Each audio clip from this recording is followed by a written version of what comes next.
आप और हम नित्य नियम में पढ़ते हैं, गुरुदेव भगवान हमें एक वाणी पढ़ाते हैं कि साईं यूं मत जानियो प्रीत घटे मम चित्त, और मरूं तो तुम सुमरत मरूं और जीवित सुमरूं नित्य। कि साईं यूं ही मत जानियो, भगवान को हल्के में मत लेना, यूं ही मत समझ लेना कि मेरे गुरुजी तो माँ के गर्भ से जन्म लेकर आए हैं, मेरे गुरुजी को तो कबीर जी ने भेजा है, ये तो कबीर जी के अवतार हैं। कहते हैं साईं यूं ही मत जानियो। अगर हम यूं ही जानेंगे, हल्के में लेंगे, उनके अलावा किसी और में परमात्मा देखेंगे, तो कहते हैं प्रीत घटे मम चित्त, धीरे धीरे हमारे हृदय से उनके प्रति प्रेम कम होता चला जाएगा। इसलिए सतगुरु को कभी भी हल्के में नहीं लेना चाहिए। सतगुरु के अलावा किसी और में परमात्मा नहीं देखना चाहिए, ना कोई होता है। तो कहते हैं साईं यूं ही मत जानियो प्रीत घटे मम चित्त, और मरूं तो तुम सुमृत मरूं। हमने तो सतगुरु की महिमा से परिचित होकर उनको परमेश्वर के रूप में हृदय में विराजमान कर कर कि मरूं तो तुम सुमृत मरूं। हे परमेश्वर, मेरे प्राण आपका सुमरण करते करते, आपका चिंतन मनन करते करते, आपकी भक्ति करते करते निकलें, और जीवित सुमरू नित्य।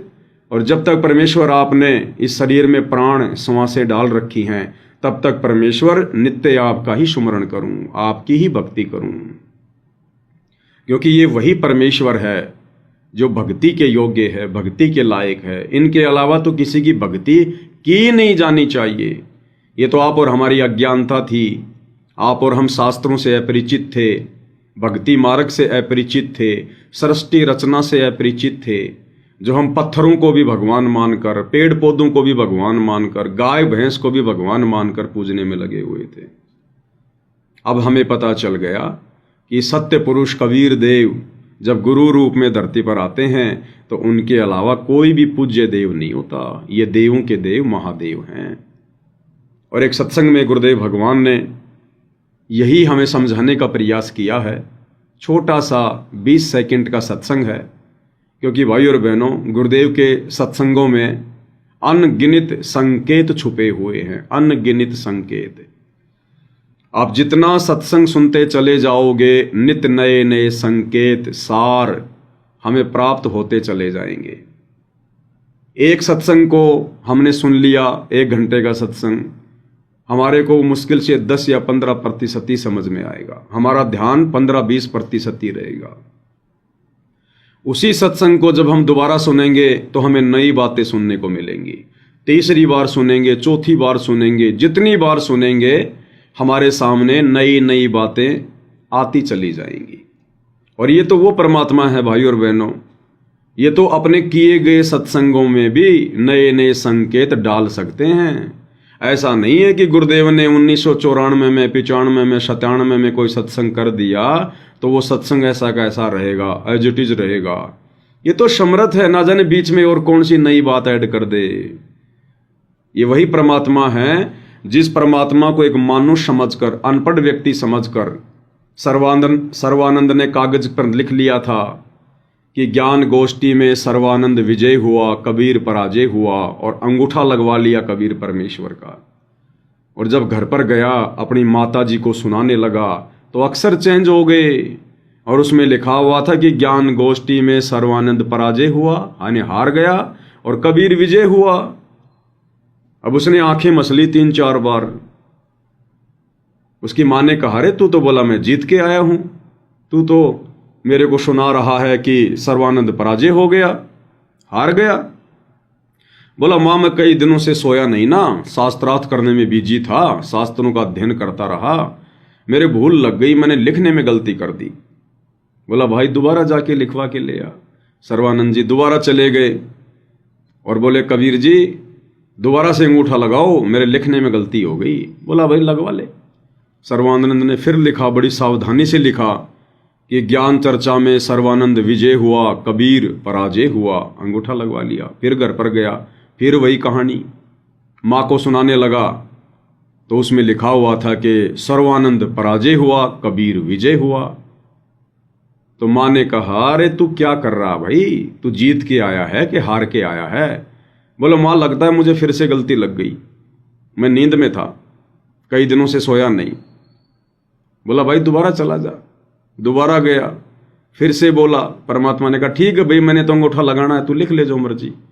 सर्वानंद ने फिर से लिखा और सर्वानंद ने विचार किया कि ये क्या हो जाता है। मैं यहां तो बहुत सावधानी से लिखता हूं, कई बार उसको देख रहा हूं, बिल्कुल सही है, ये घर पर जाते क्या हो जाता है। अब की बार जैसे ही सर्वानंद घर में प्रवेश करने लगा, उसी समय उसने कागज के टुकड़े पर आंखें डाली कि सर्वानंद विजय हुआ, कबीर पराजय हुआ। उसको पढ़ता जा रहा है और जैसे उसकी मां के सामने गया और उस कागज के टुकड़े को पढ़ने लगा जिसमें लिखा हुआ था कि सर्वानंद विजय हुआ, और जैसे ही वो बोलने लगा कि सर्वानंद, वो विजय शब्द चेंज होकर पराजय में बदल रहा है उसकी आंखों के सामने। ये तुम्हारी एआई तो अब आई है जो कुछ भी बदल देती है, कुछ भी चेंज कर देती है। वो कागज के टुकड़े पर सर्वानंद को अक्सर चेंज होते दिखाई दे रहे हैं, चेंज होते हुए। तो ये परमेश्वर है, ये आध्यात्मिक विज्ञान दुनिया की सर्वश्रेष्ठ सर्वोत्तम विज्ञान है। और सबसे बड़ा वैज्ञानिक ये कबीर भगवान सतगुरु रामपाल जी है। ये भौतिक विज्ञान तो इस आध्यात्मिक विज्ञान सतगुरु रामपाल जी के आगे उनके चरणों की धूल के बराबर भी नहीं है।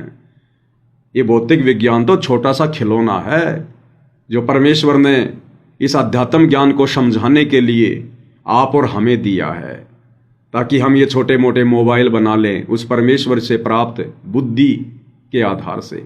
ये टीवी, रेडियो, इंटरनेट बना लें। ये सब कुछ गुरुदेव भगवान ने बनाए, कबीर भगवान सतगुरु रामपाल जी ने बनवाए। आज से पहले ये इंसान यही था, सतयुग से लेकर और आज से 40-50 साल तक 38 लाख वर्ष का समय बीत गया। क्या बना पाए? एक छोटा सा पंखा नहीं बना पाए, छोटा सा पंखा। पशुओं के चारा काटने का एक गंडासा नहीं बना पाए। श्री रामचंद्र जी त्रेता में आए, घोड़े जोड़ जोड़ के 6-6 रथ में चलते थे, ढंग की रोड भी नहीं बना पाए, इतनी बुद्धि भी नहीं थी। एक छोटी सी जीप भी नहीं बना पाए, 3 लोक के भगवान होकर, राजा होकर। क्या उनको जरूरत नहीं थी क्या? जब वो खड्डे से रथ चलता था घोड़े जोड़कर, तो क्या उनके पेट का पानी नहीं हिलता था?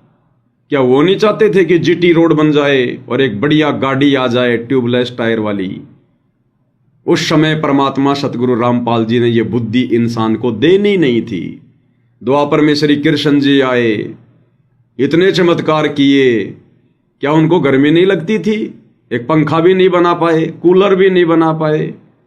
क्या उनके रिश्तेदार नहीं थे? क्या वो बातें नहीं किया करते थे? क्या रिश्तेदारियों में जाया नहीं करते थे? एक छोटा सा कीपैड का मोबाइल भी नहीं बना पाए। बताओ, जब हमारे भगवान कुछ नहीं बना पाए तो आज का इंसान भगवानों से ज्यादा दिमाग रखता है क्या? आज के कलयुगी दिमाग इंसान का तो वैसे दिमाग सड़ा हुआ है, हर प्रकार से विषय वासनाओं में, हर प्रकार से विकारों में दशा हुआ है, काम, क्रोध, लोभ, मोह, अहंकार में दशा हुआ है। आज के इंसान की क्या औकात जो इंसान कुछ आविष्कार कर ले, कुछ बना ले। ये सब कुछ सत्य पुरुष कबीर देव सतगुरु रामपाल जी भगवान ने कुछ एक इंसानों को सद्बुद्धि बख्शी, अपना आशीर्वाद दिया,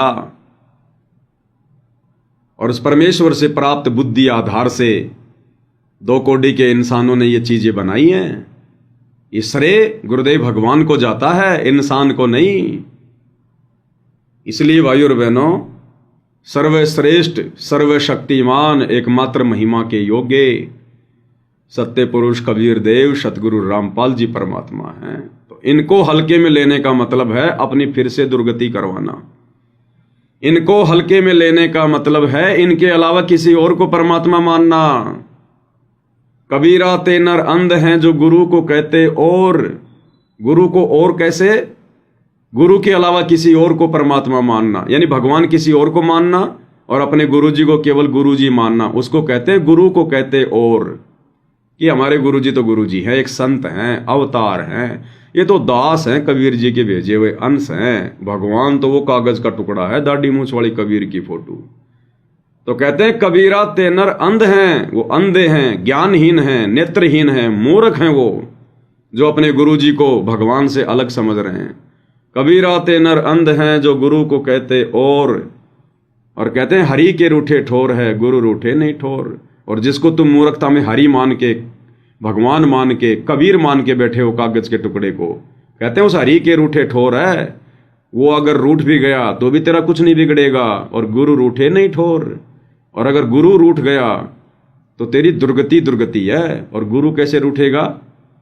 कबीरा ते नर अंध हैं जो गुरु को कहते और। यदि हमने गुरु के अलावा किसी और में परमात्मा देखा, उसको पूजा, उसमें जरा भी आस्था या श्रद्धा रखी, तो फिर गुरु जी रूठ जाएंगे।